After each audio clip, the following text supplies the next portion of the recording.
Pay attention. The ferry leaves at 10 a.m. Roads are busy. Great. Dad, pack the boot. Suitcases, Tetris style. Yeah. Rosie, got your teddy? Uh-huh. No going back this time. Honey, how's the car? Windows clean, car wax, carpets vacuum. I meant the tyres. Oh, sorted them at Quick Fit last week. Brilliant. If things go to plan, it'll be smooth sailing. Planning the perfect getaway this summer? Make sure your tyres are up for the job. Book today at quickfit.com or your local centre. Quick Fit. Drive away happy every time.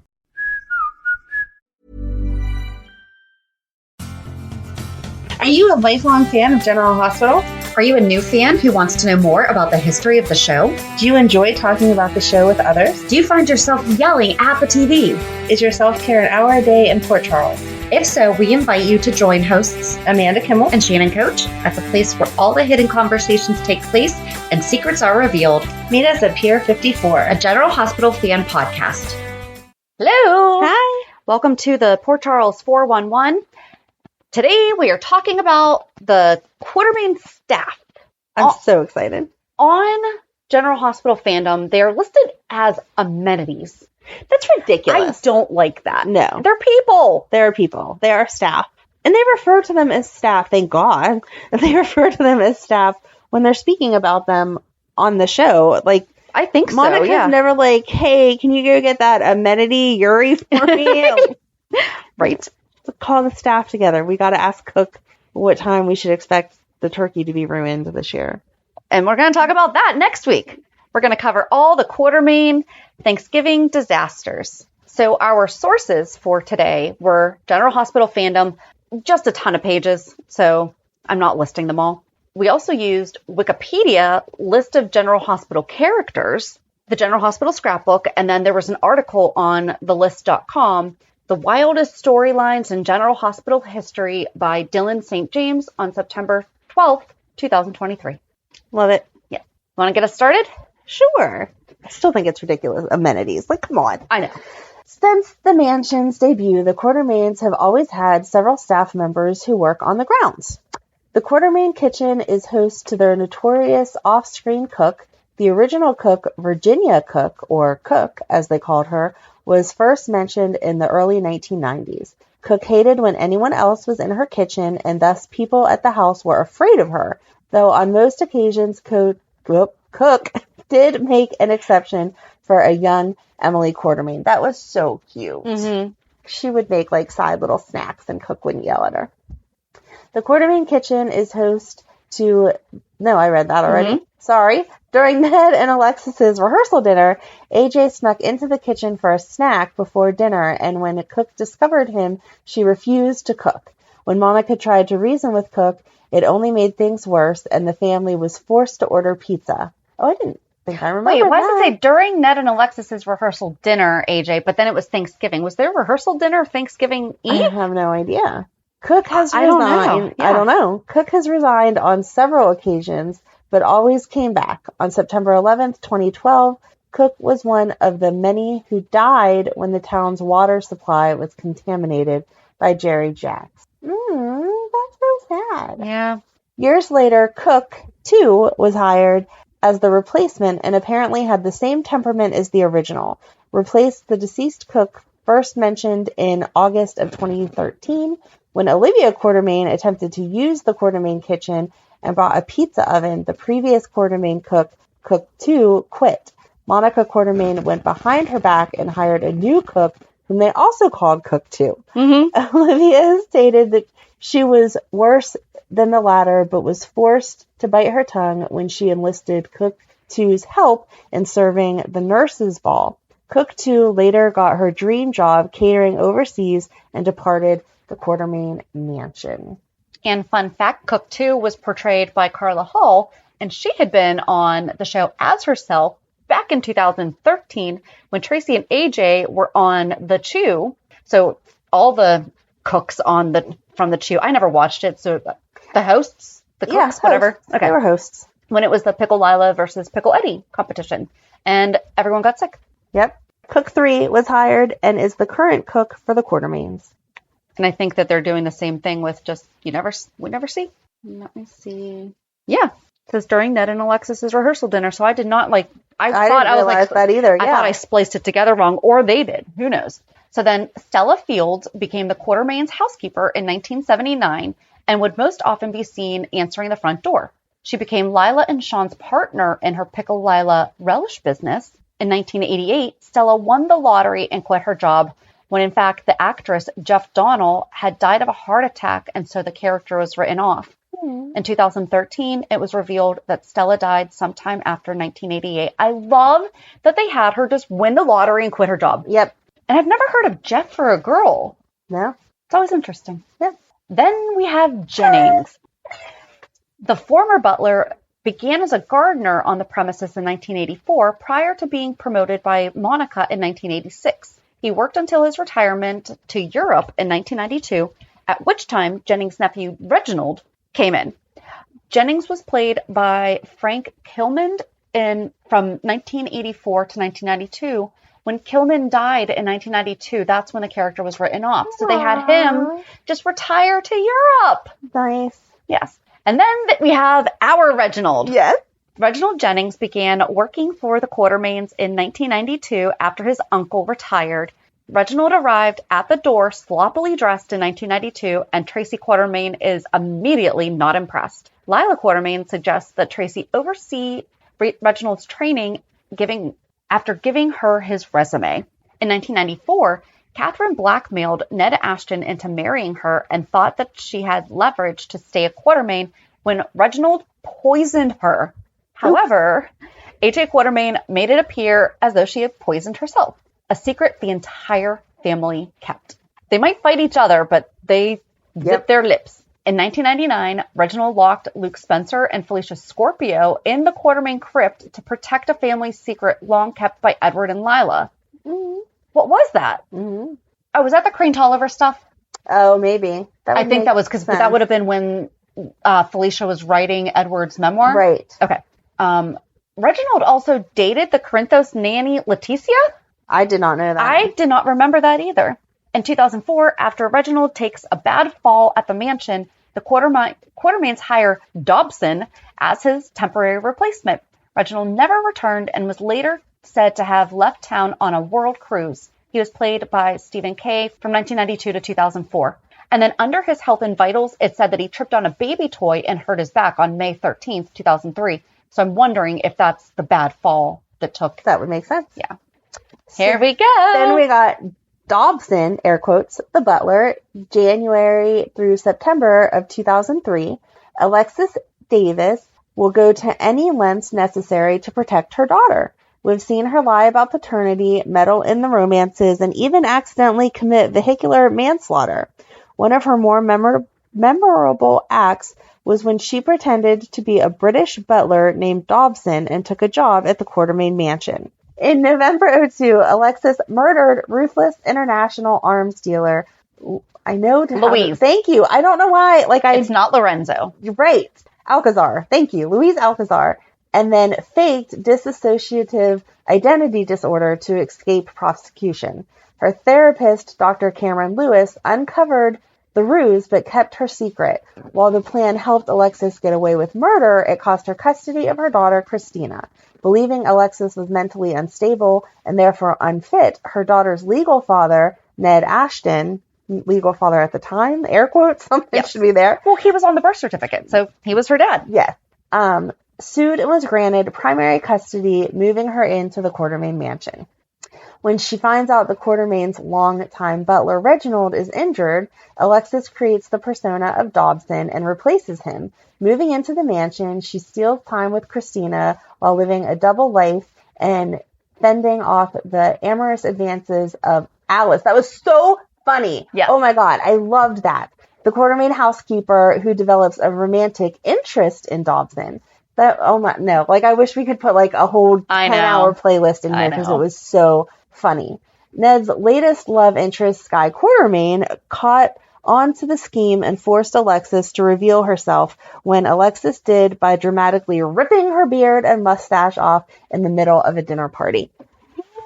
And that is the brief synopsis of Dobson. You gotta the Dobson story. Go YouTube it. Go YouTube all of it because, oh my gosh, Alice was not a small woman. And I don't mean that in physical. No, I mean, she was very she went after what she wanted. She was very outspoken. Even working for the Quartermaines, she said her piece a lot of the time. She was not hushed like, oh, you're the staff, be quiet. So when she had a crush on Dobson, oh my goodness. Pursued. Oh, it was so fun. It was. And now we're going to talk about Alice. Alice Gunderson was the live-in housekeeper who was hired to work for the Quartermaine family in 2001. Alice was originally hired by Sonny Corinthos to protect the Quartermaines from the threat posed by mob rival Joseph Sorrell. Over time, the Quartermaines began to see Alice's family, and Monica Quartermaine, the owner of the Quartermaine mansion, allowed her to live in the family home with them. So I guess they also have staff quarters? I would think so. I would imagine that was not mentioned in the other buildings. She also often joined the Quartermaines for their memorable Thanksgiving dinners. In her free time, Alice works as a professional wrestler under the stage name of The Dominator. And we actually talked a lot about that in the crossover podcast with Ring the Bell Radio. Yes. Alice harbored a long-standing crush on Luke Spencer, too, yes, and often lavished him with attention, much to the chagrin of Luke's then-wife, Tracy Quartermaine. In 2007, Alan Quartermaine passed away, and Luke managed to forge Alan's will, giving Alice quite a lump sum of money, which displeased Tracy greatly. In December 2010, Alice wore black to Lucy and Tracy's second wedding as a sign of mourning because she knew she had lost Luke to Tracy for good this time. Now, instead of wanting Luke for herself, she helps Tracy with her issues with Luke. After Edward Quartermaine passed in 2012, Alice receives 5% of the voting stock of ELQ from his will. Alice reemerges in June 2014 as the camp counselor for Lila's Kids Summer Camp, an ELQ subsidiary. Lila's Kids is a subsidiary of ELQ. Okay.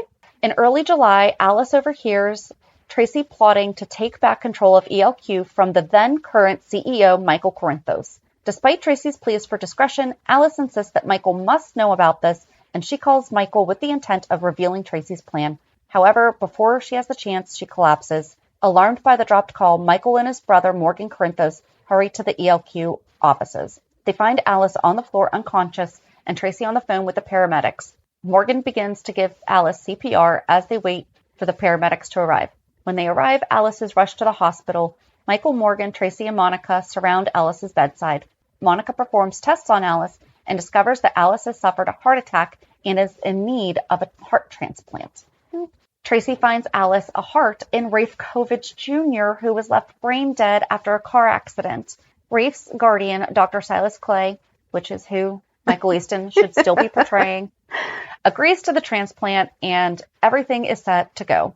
At the last minute, Chief of Staff Dr. Liesl Obrecht arrived and informed everyone that Alice cannot receive Rafe's heart because they found cocaine and heroin in Rafe's system. On July 30th, Morgan arranges for Alice's favorite WWE wrestler, David Otunga, to visit her in the hospital. Alice is overjoyed and gets a signed copy of a magazine with him on the cover of it at the end of her visit. The next day at the hospital, Tracy overhears that mobster Mickey Diamond is now brain dead after being shot in the head. She gets her hands on his medical records and discovers that his blood type is B positive and that he could be a viable donor for Alice. The only problem was he wasn't a registered organ donor, and now they will have to seek out family members to get their consent. Sonny Corinthos pays a woman to pose as Selma Diamond, Mickey's sister. The woman posing as Selma signs the forms, allowing the hospital to donate Mickey's heart to Alice. Soon after, Alice receives a heart transplant and recovers. And I think that was actually the last time that we saw her. She was portrayed by the actress Virginia Williams from 2001 to 14. On November 16th, 2021, it was revealed that Williams had passed away from Wilson's disease on July 20th, 2021. And that was just sad because we love Alice. We do love Alice. She was just so great in all of the chaos they put her in. Mm-hmm. Yuri, in March. And has no last name. Yuri has no last name. No last name, just Yum. It should be Yuri Yum. Yummy Yuri. That's right. In March 2021, Valentine finds out Brooklyn is pregnant with his child and suggests hiring a bodyguard to protect her. She wouldn't even notice the guard who could keep an eye on her. Brooklyn refuses this idea as she is actually faking being pregnant. And then on April 13th, Brooklyn goes to Chase's apartment to escape from Olivia's watchful eye. Chase has been accidentally poisoned by Peter, who is trying to poison Finn. and Brooklyn tells Chase he looks terrible. They talk about Chase getting back together with Willow until a knock on the door interrupts them. Chase answers the door and a large man in a suit walks right in. He silently glares at Chase. Brooklyn tells Chase that this is fine and that the man is her bodyguard, Yuri. Valentine calls Brooklyn and she complains about the large man Valentine hired. Valentine insists that he needs to know that Brooklyn and the baby are safe. Secretly, Valentine is holding Peter captive, and Peter has been threatening Valentine and Anna about a loved one being in danger. Pay attention. The ferry leaves at 10 a.m. Roads are busy. Great. Dad, pack the boot. Suitcases, Tetris style. Yeah. Rosie, got your teddy? Uh-huh. No going back this time. Honey, how's the car? Windows clean, car wax, carpets. I meant the tyres. Oh, sorted them at Quick Fit last week. Brilliant. If things go to plan, it'll be smooth sailing. Planning the perfect getaway this summer? Make sure your tyres are up for the job. Book today at QuickFit.com or your local centre. Quick Fit. Drive away happy every time. Brooklyn claims Yuri would call Valentine if something was wrong. Valentine says that Yuri couldn't call if he was dead. That is a true point. That is fair. Brooklyn wonders if that could happen. Valentine explains that in the past, he was a WSB agent and there are people who want to harm him. He tells Brooklyn to do what Yuri says, follow the rules, and answer the calls. Brooklyn agrees and hangs up the phone. She hands it to Yuri, who leaves the apartment. Chase asks Brooklyn if Yuri just hanging around outside the door the whole time, and Brooklyn says that he is since Valentine hired him. Willow comes to the door and Brooklyn leaves with Yuri. On April 22nd, when Brooklyn visits Chase at the hospital, Dante tells Brooklyn that her bodyguard was looking for her in the hallway. Brooklyn calls Yuri and says he can't go around the hospital looking for her door to door, even if Valentine told him to. She says that she's on the 7th floor, and later Brooklyn tells Yuri she is coming and doesn't want a protein shake. He was so cute trying to take care of her while she was pregnant. Yeah. She's pregnant and hanging out in the hospital. Like, here's a protein shake for you and your baby. On April 23rd, Brooklyn thanks Michael for the ride home so she doesn't have to rely on Yuri. On May 7th, she arrives at Maxie's apartment and tells her that she ditched Yuri on her way there. That does not sound like a good idea. And then on the 14th, Valentine tells Yuri, who tells him that he thought Brooklyn was with Valentine. She had slipped out to go to GH. Valentine tells Yuri to do a better job watching Brooklyn or he would ship Yuri back to Ukraine. That's not very nice. Mm-mm. Later, Valentine tells Brooklyn that since she keeps escaping from her bodyguard, Valentine, Yuri, and Charlotte are coming to live with her at the Quartermaine mansion. Sorry, I was confused. I know, yeah. The bodyguard's name was Valentine. I'm like, no, it's not. It's Yuri. That's what we're talking about. I read that exactly the same. Monica agrees as she wants to keep an eye on Valentine. Later, Brooklyn tells Maxie that she will ditch Yuri before meeting Maxie in Beecher's Corners. Brooklyn claims her new crib is rickety and sneaks away while Yuri goes to fix it, which was so sweet. He was trying to do all the bolts and stuff to make sure the baby, he said something about the baby must be safe or something. It was so cute. On June 11th, Nina says she ran into a large fan at the Quartermaines. Valentine says it's Brooklyn's bodyguard, Yuri, and he is from Belarus. So I thought he was from the Ukraine. That's what I just said. He just threatened to send him back to the Ukraine. That's why I was confused, but I don't know geography very well. So I just Googled it, and it is landlocked country in Eastern Europe. It is bordered by Russia to the east and northeast, Ukraine to the south, Poland to the west, and Lithuania and Latvia to the northwest. So Valentine was wrong. General area, wrong spot. But Anna recognizes Yuri's accent when she comes over to update Valentine. On June 22nd, Valentine says that Yuri will watch over Brooklyn, Charlotte, and Bailey at the Quartermaines when Valentine goes to Pawtuck with Anna to search for Peter and Louise. On July 9th, Valentine asks Yuri what Monica was telling Valentine earlier as he was thinking about Anna at the time. Yuri doesn't answer, and Valentine says he is a good listener but not much of a conversationalist. And then in November, Valentine finds out that he isn't Bailey's father and moves himself and Charlotte out of the Quartermaine mansion. Yuri remains and becomes a bodyguard for the Quartermaine family. Because Monica has a little bit of crushy. I was going to say, they don't talk about Monica kind of. Oh, no. Okay, we don't know. On January 27th, 22, Valentine tells Martin that Yuri is still keeping tabs on Brooklyn. Valentine meets Monica and Yuri at GH. Monica says she is only doing this as a personal favor to Yuri, who says, "Thank you, gorgeous," oh my god, he's so cute, sorry. "Thank you, gorgeous," to her in Russian. But he would have said that after, remember that one time that he looked her up and down after she walked? This would have been after it, because I think people reacted to him having a little crushy on Monica, and then that was just there. Yep. Valentine wants an update on Bailey since she left the mansion. Monica and Yuri haven't seen much of Brooklyn since she took Bailey and moved into Jax's old house. Yuri says that Maxie has been helping Brooklyn with Bailey, and Monica notices how maternal Maxie is with Bailey. Be quiet, Monica. In August 2022, Yuri brings Baruchan potato pancakes to the Quartermaine picnic. He later runs into Terry, and they are attracted to each other after they both drink Leo. Oh my gosh, that was so cute too, because you didn't know who drank what. Leo's Sicilian Thunderbolt love potion.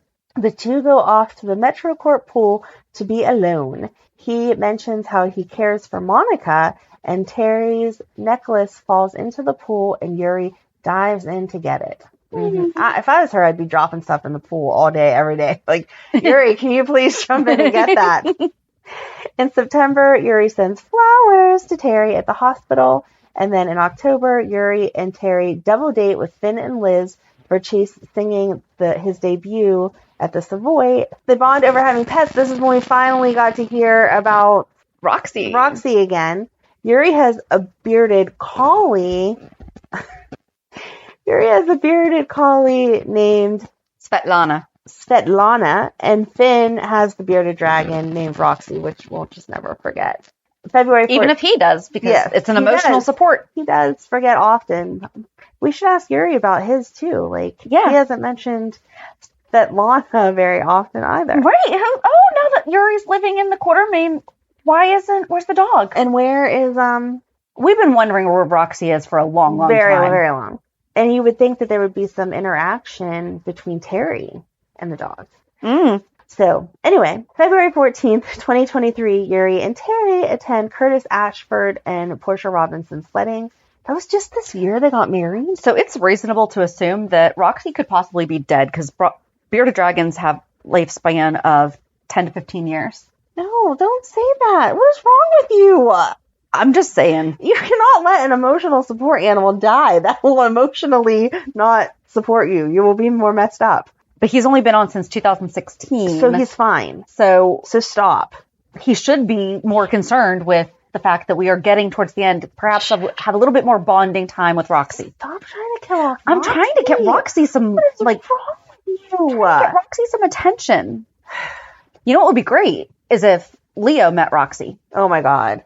And Finn could explain that he needs Roxy as an emotional support animal. And then Leo can bond. Well, no, because you have to be trained. True. Okay. And Leo gets all the horses. Now alpacas. So I'm still stuck on the fact that Curtis and Portia just got married this year, because it feels like 10 years of dealing with her dragging on. Oh my God. This spring feels like it was forever ago. Yes. So then on April 7th, Yuri danced with the magic Milo and the magic wand for the nurses' ball. Yes, he did. And May 6th, Kevin and Laura reach out to Yuri. This was so sweet. Reach out to Yuri to be their translator and guide in, I know this word. Chechnya. I don't know how to say it. Like, I don't know how to spell it, but I know what the word is. To which he agrees, as he's between jobs. They got his number from Brooklyn, and learning Valentine gave Yuri the summer off with full pay and benefits. What kind of benefits does Valentine have? Working for them anymore. He was with Monica, but okay. As of the autumn 2023, Yuri is now the butler at the Quartermaine mansion, which I feel like is kind of a step down. I'm sorry. But it's more consistent. I mean, I know he gets to see Monica then, or hear about Monica, and he still cares for her, and he's hanging out with Terry all the time, which is great, but I feel like, meh. So his nicknames were the Incredible Hulk. I don't remember him being called that. I think they just list. I don't remember by Brooklyn. I don't remember her ever calling him. It was probably just like incredible a one-off. dog, and I don't know who the next person is. Boris Badenoff. Who is that? Isn't that Boris and Natasha from Rocky and Bullwinkle? Oh, maybe. Hold on. I actually... We know you're going to Google Squirrel. it because that's you. Ukrainian Mountain Man. I remember that one. She did call him that all the time. And then Big Burly Yuri by Willow. And Big Man... Yeah. Oh, okay. Because he's bad enough. Okay. Occupation, butler at the Quartermaine Mansion, Russian guide and translator, bodyguard, and former dancer. I don't feel like that was an occupation. That was a one-time It was thing. a charity event. Yeah. So currently the staff, according to Brooklyn, in 2021, the mansion had 2 housekeepers, a cook, a full-time nanny, and multiple bodyguards. So then from Wikipedia, there was somebody that was mentioned as a personal assistant to somebody that I had zero clue about anything. So I would like to at least mention, just in case somebody who was watching at that time knows about this and are like, why are you forgetting this person? I would like to call it a dishonorable mention. Her name is Autumn Clayton, and she was portrayed by Linda Sanders from 1987 to 88. She was mentioned on Wikipedia as a personal assistant to Herbert Quartermaine. In 1987, Edward received word that his dying cousin Herbert planned to finish out his days with his family in Port Charles. Edward was less than thrilled about it, but he did agree and renovated the east wing of the mansion after Herbert said that he would combine his fortune with Edward's. Okay. Yeah, that's a reason. Herbert's money was in high demand, and his secretary companion. This is why I was like, but if he wound up living here and he was dying, that means she would have been working in the house, right? Uh-huh. Okay. Did showed up to town, and Herbert suddenly took ill and died. A bottle containing trace amounts of poison was found in Edward's room, but with Alan's fingerprints. Herbert wound up being alive because he had been hiding in the walls. First of all, Edward is the one who oversaw the renovation. So how did he not know about space in a wall? Like, was Herbert there saying, no, just make that drywall off, 20 feet, enough for me to go? Not 20 feet. My gosh, that's huge. And he had like little peepholes that he was watching. Okay, this is spooky. Yes, because he had been testing the family. Okay. Autumn had been in on the plan, and during his observations, he wrote a new will that wound up leaving everything to Autumn because he knew that they were all fighting over his money because he was watching them. Mm-hmm. Then Herbert was killed for real, and Autumn was wrongly charged. Autumn received the inheritance, and Alan and his cousin tried to get some of the money. However, Autumn's former lover, Oliver Montand, showed up and persuaded her to leave town, and she moved to France, leaving the Quartermaines high and dry. Okay. So I kind of feel like that was... Now I want to go back and watch that whole storyline, which I'm sure is not on there from the 80s. The only thing that was in Wikipedia was this personal assistant thing, so I pulled out the scrapbook, looked for her, and it was just like basically the rest of that. So, wow. Yeah. Hi, it's Shannon. So as I was editing, I realized we forgot Cody. Cody was not listed on the amenities, the quote amenities, on the General Hospital fandom page, but he is the overseer of the Quartermaine stables. There's really not a whole lot that goes along with that other than, he's been helping Leo with learning more about the horses. We've seen, I think now 3 or 4 different horses come through. But how he got the job was Olivia Quartermaine offered it to him, and he accepted it. But we forgot that Cody is also technically a staff member of the Quartermaine family. So, sorry. And we did put up a little poll on all the different social media, and by far, Alice is considered the best, the most favorite staff member of the Quartermaines. I love Alice. Me too. It was so fun to revisit all of this. Mm-hmm. Because you forget that some of them really did have storylines, like Reginald poisoning Catherine Bell. Oops. Kind of forgot about that. She kind of deserved it. I mean, yeah. So who knows who will wind up adding to this list over time. But as of now, this was it. That was fun. So we hope that you enjoyed revisiting or perhaps learning more about who really keeps that Quartermaine mansion running. They do a wonderful job. It is spotless. For only 2 housekeepers, like, wow. Yeah. So join us on Monday as we recap this week's shows. Have a good weekend. And we'll meet you at the pier. Bye. Bye. If you enjoyed today's show, we invite you to go to pier54podcast.com to subscribe on your favorite platform. Don't forget to leave us a review. And you can also follow us on many social media channels. Just search for Pier 54 Podcast. Also, we are not perfect, so if there is something that we missed or messed up, just let us know by emailing us at pier54podcast@gmail.com.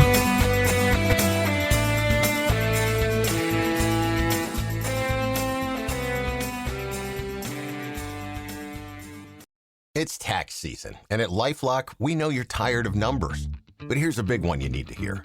Billions. That's the amount of money in refunds the IRS has flagged for possible identity fraud. Now here's another big number. 100 million. That's how many data points LifeLock monitors every second.